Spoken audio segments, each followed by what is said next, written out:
Iindlela ezingakhathalelekanga zingumbono ombi kweliphondo laseMntla Ntshona. Iziphathamandla zoomasipala ziyadomboza zicela uncedo. Zimemelela ukuba iindlela zeliphondo kunye noomasipala balo zifane namaphondo akufutshane kweli phondo labo.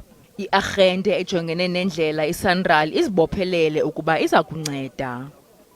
Nangona kuseza kuqukunjelwa izisombululo zokulungiswa kwelenyewe, abaqhubi bahlele ethembeni lokuba kuya kuba ngcono kungekudala.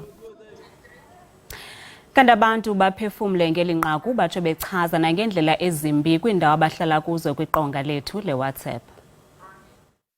Kuyaxaka ke kodwa ngoba uhulumeni kungekudala nje ngenyanga ephelile bebelontsha i-Operation Valley Pothole, kodwa akaze sibone kukhona okwenzakalayo ngalawo ma-pothole ngasemakhaya kuze kube namhlanje. Xa usuka emqanduli uyoma ngeCoffee Bay indlela ibolile, uthi ube namasikizi nomuntu esibhedlela ubomba mna caba ngathi asweleke angasolukiswa inguli imphetheyo esolukiswa nje kuba kububi bendlela, kodwa beke bathembise kodwa sisajongile ngoku asazi. Namsasazi sekhayelitsha kwindawo yasekhayelitsha bezikade zingumsasazi alifuna uxoxa, but ke ukuceba kwethu uzame ngako konke.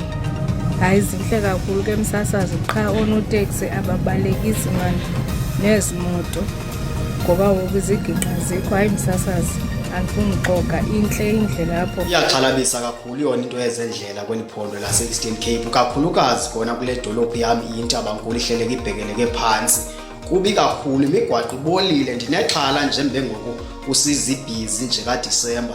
Ingozi ezizovela kulo mgwaqo ubolile, abantu abangawaziyo bayalinyalelwa zimoto, kugqabhuka amavili wabo. Malamdungu asala phakade waselusikisike phansi kumasipala ingquza hit. Msasazi, kusabhula kuseliwa kulo masipala, kusabhula kuseliwa. Yabona xa ndithetha ngee-potholes ziyingozi kakhulu, zininzi kakhulu. Even sekutshayisene nemoto badibana epolice station vekubuza uba mhlawumbi kukwenzeke ntoni, kuthiwa hayi ntontonzi bendiphepha ii-potholes kanjani, kuthiwa dibanani. Kunzima kulo wam, enkosi.